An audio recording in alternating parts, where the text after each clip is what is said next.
Welcome back. I'm really looking forward to sharing this overview with you. I hope to do more overviews like this in the coming weeks and months. While it is an overview, it is also an opportunity to bring you new material as well. We've increasingly seen that Muhammad, or in its original form, Mahmed, is little more than a messianic title amongst many, and that it emerges out of a Messianic believer's religion, an offshoot of Judaism. Mahmed comes in many forms: Muhammad, Mahmed, Mahmet, Mahmud, Ahmad, Hamid. But there are others. Aziz, for example, that means praiseworthy, beloved, and also strong. Another is Mahdi. Another is Ali, the elevated one. Another is Al Farouk, the Saviour. Another one that we will see later is Mustafa. Rather than just focusing on the name or title of the Messiah, the caliphs took on names and titles based on their perceived virtues of their idealized Messiah. So we see a lot of caliphs took on those type of regnal names, and these are not obvious in their link to the messianic context that they are often overlooked.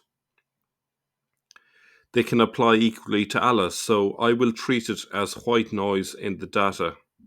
The use of the name of Muhammad, while based on the messianic title Mahmed, could be argued is based on an illiterate prophet of that name from the improbable oasis of Mecca. So that too, as unlikely as that seems, is also a form of white noise in the data.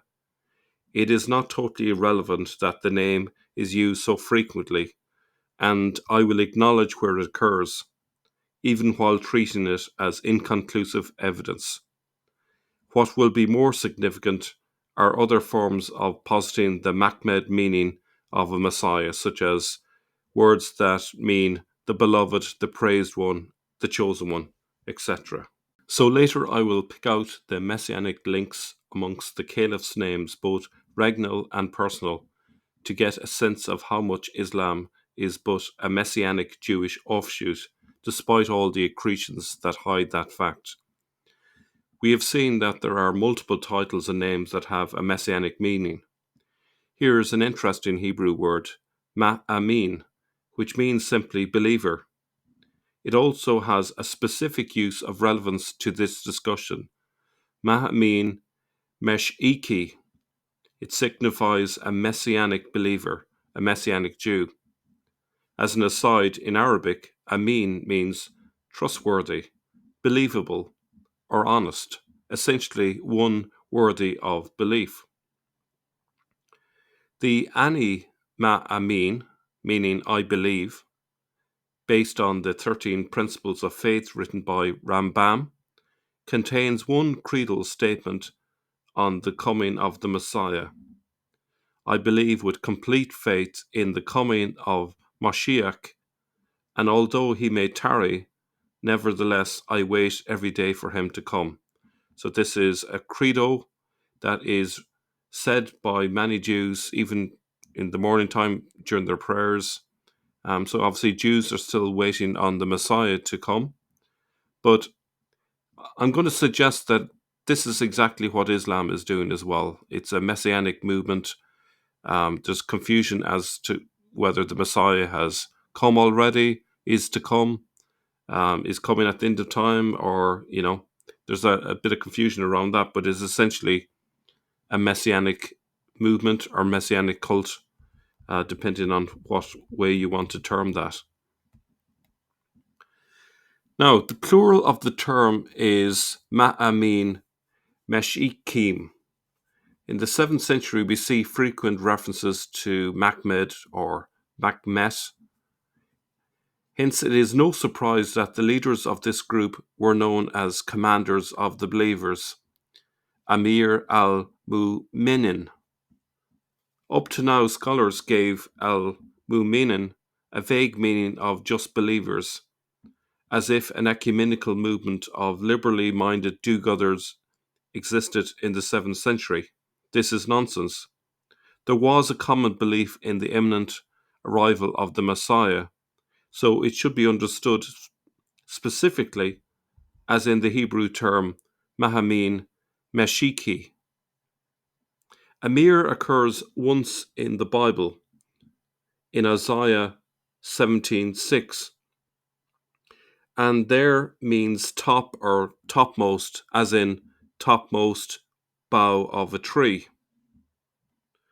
So, taking that into account, a more accurate translation of Amir al-Mu'minin might be head of the believers or top of the believers, something like that.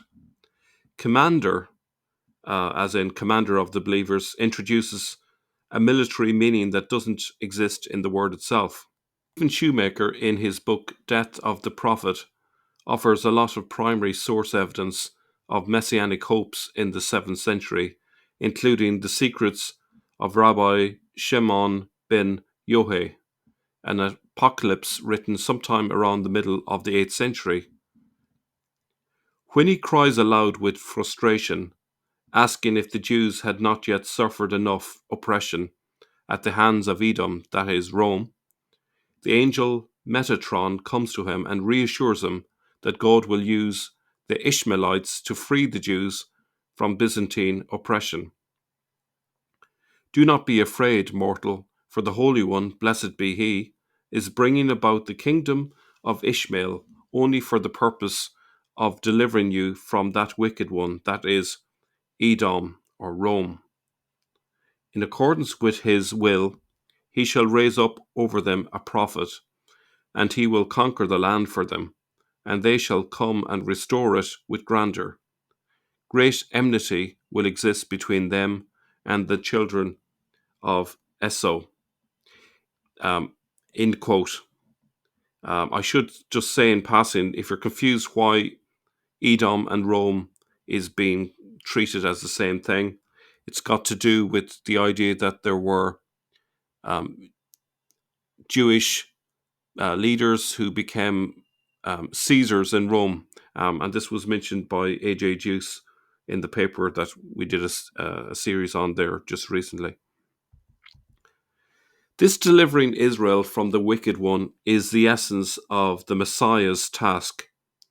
The apocalypse echoes a line from the Talmud. I quote, he said, "And I will lay my vengeance upon Edom by the hand of my people Israel." So it's found in Talmud, Mas Gittin 56a. Again from Shoemaker, the revelation continues as Metatron responds to Rabbi Shimon's questions by equating Israel's liberation through this Ishmaelite prophet to the messianic deliverance foretold by Isaiah's vision of the two riders, Isaiah 21, 6-7. This identification of Muhammad as the fulfillment of Jewish messianic hopes is remarkable, and it offers important corroboration of the Doctrina Jacobis report that the Saracen prophet was preaching the arrival of the anointed one who is to come, the Messiah. So there's a lot of evidence there, primary evidence, that really what was happening was a messianic cult, as it were. Shoemaker offers a lot more primary evidence of messianic expectations in the 7th century, but that should suffice for now. Let's look now at some of the caliphs' regnal names. Do any of their names have any hint of messianism? The first collection of caliphs, according to the Sin, are known as Rashidun, rightly guided. This is strongly messianic in nature. The Messiah is expected to be the guide. Related to this is the concept of the Mahdi, literally it means the guide, who is the Messiah who will come at the end of time to rid the world of evil. Abu Bakr's name means father of the young camel, according to one source I've seen. Perhaps this is an oblique reference again to Isaiah 21:7, when he sees chariots with teams of horses, riders on donkeys, or riders on camels, let him be alert, fully alert. Now, this is not to say that there was someone called Abu Bakr. It's just to point out that the name, the title, has a messianic connotation to it. If so, if this meaning of Abu Bakr is father of the young camel, it has an obscure messianic meaning to suggest that the time of the coming of the rider on the camel had arrived. Umar's title of Al-Faruq is clearly also messianic. It means savior, and we know this as it comes from Aramaic. The Sin hides this by saying it means distinguishes right from wrong, which is not entirely incorrect, but it obscures that this is the function of the Saviour to separate the goats and the sheep. The Saviour saves people by taking them away from the wicked, and the wicked away from the saved. Al-Faruq is definitely a messianic title. Ali, another figure in the tradition, has also got messianic connotations. If we look at the meaning of Ali, it means high, elevated, or champion. It is identical in form and meaning to the Hebrew word Eli. We only have to think of Jesus' words on the cross, Eli, Eli, lama sabachthani.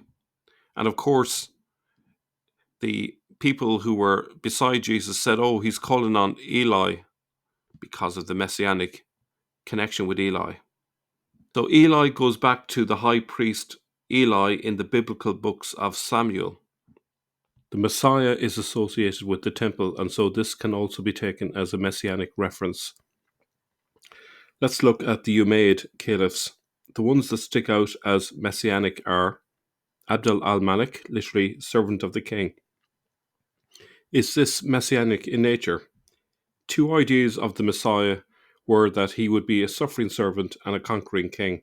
His coins declare him as the commander of the believers, or head of the believers, as we found out earlier, Amir al-Mu'minin, so potentially head of the messianic believers.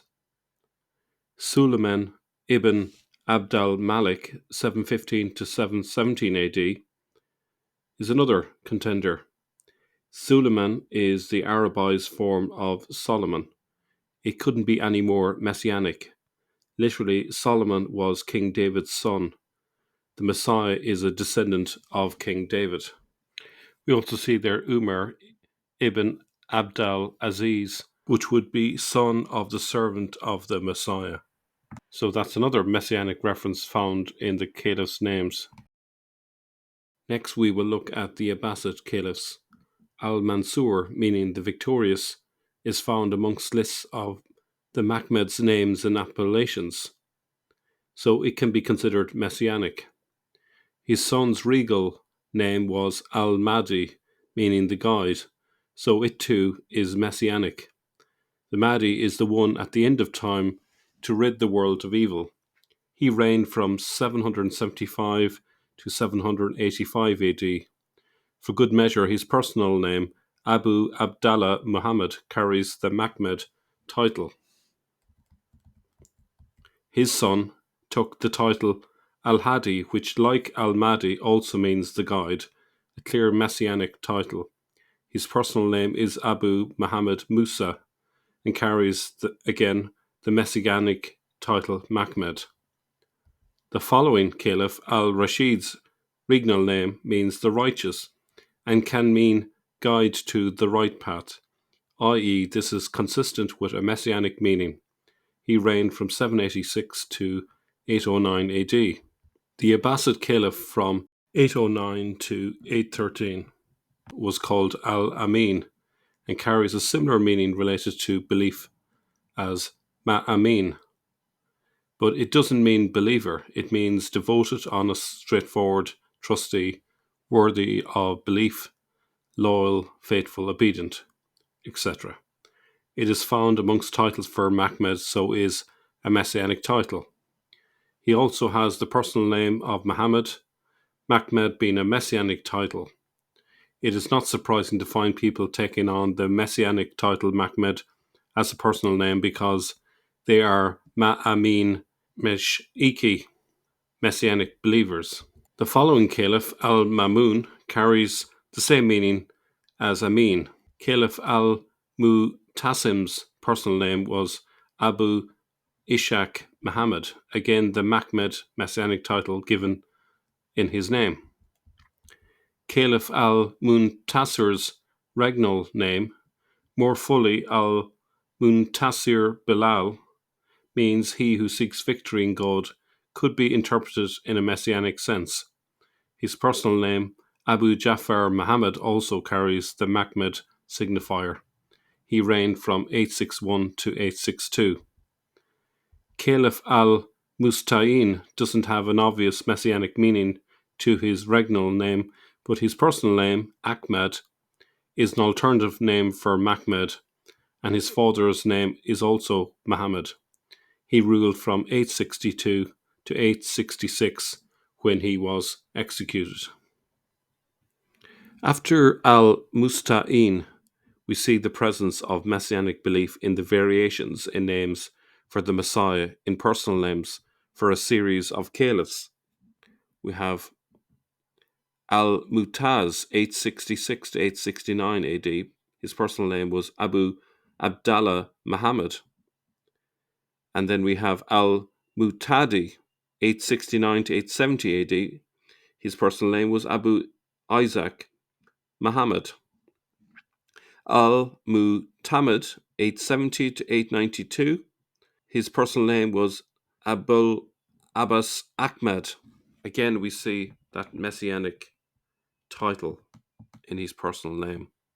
Al-Mu'tadid, 892 to 902 AD. And his personal name was Abul Abbas Ahmed, same as the previous caliph. Yes, same personal name, but different people. They had different parents. Then following that, we have al-Muqtafi, 902 to 908 AD. His personal name was Abu Muhammad Ali. So you have a double messianic title there. We also have al-Kahir. His personal name was Abu Mansur Muhammad. The messianic name remains popular even during the Mamluk Abbasid dynasty from 1261 to 1517 AD. So let's just peruse some of the personal names here of the various caliphs, and I will just basically focus on the messianic parts that are in the name. So if we take the al-Mustansir personal name, Abu al-Qasim Ahmed. So notice the Ahmed is the key messianic part there. What about Caliph al-Hakim I? You have Abu Abdullah Muhammad.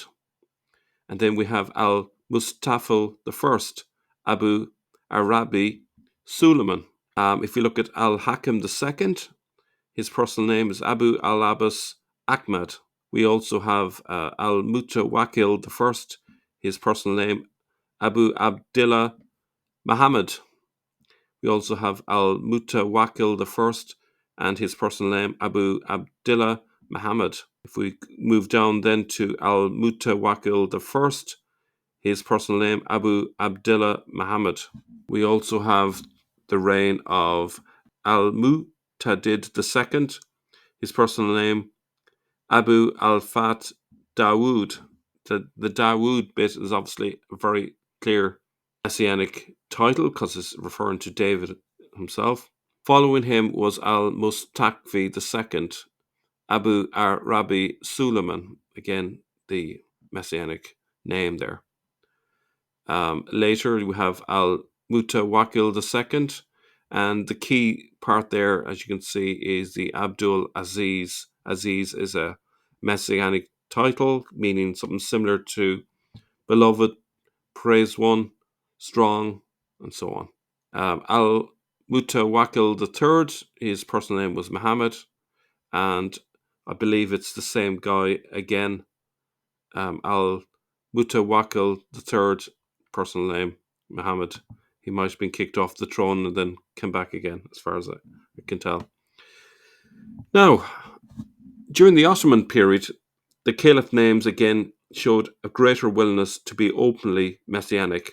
So if those names didn't seem obviously messianic, I think in the Ottoman period it was an awful lot more obvious. So the first one would be there, Suleiman the First, from 1520 to 1566. Suleiman, same as Solomon, David's son, very messianic. If we go down a little bit further, we have Machmed III, very messianic again. Now, bear in mind that Mustafa is another messianic title, and it means the chosen one. We see it showing up in Ottoman lists of caliphs. We have Ahmed I from 1603 to 1617. We have Mustafa I, the chosen one, 1617 to 1618. We have Mustafa I, 1622 to 1623.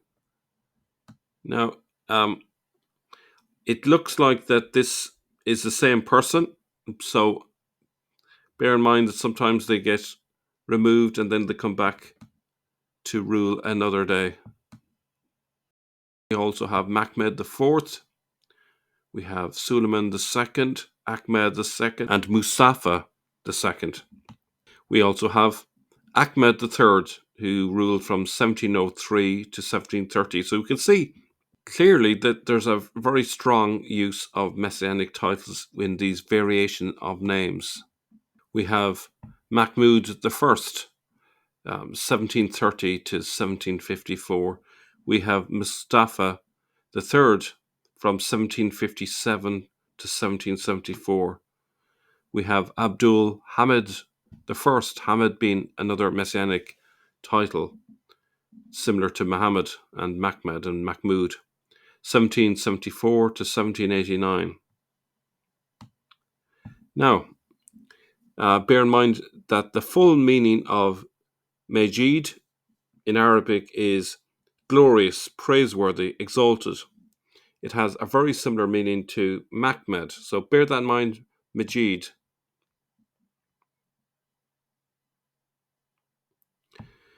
So continuing our list of caliphs, we have Mustafa IV, who ruled from 1807 to 1808, Mahmud II, who ruled from 1808 to 1839, Abdul Majid the First, remember Majid has a messianic meaning, ruled from 1839 to 1861,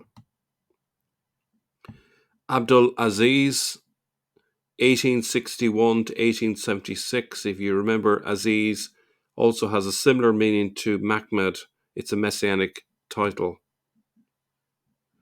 And then if we move on into the 20th century now, we have Abdul Hamid II from 1876 to 1909, Mahmed V, 1909 to 1918, and we have Mahmed VI from 1918 to 1922, and then Abdul Majid II, 1922 to 1924, all messianic names. Is Islam a messianic religion? I believe so. Tell me what you think. Leave your comments below. I'll see you all very soon. Bye-bye.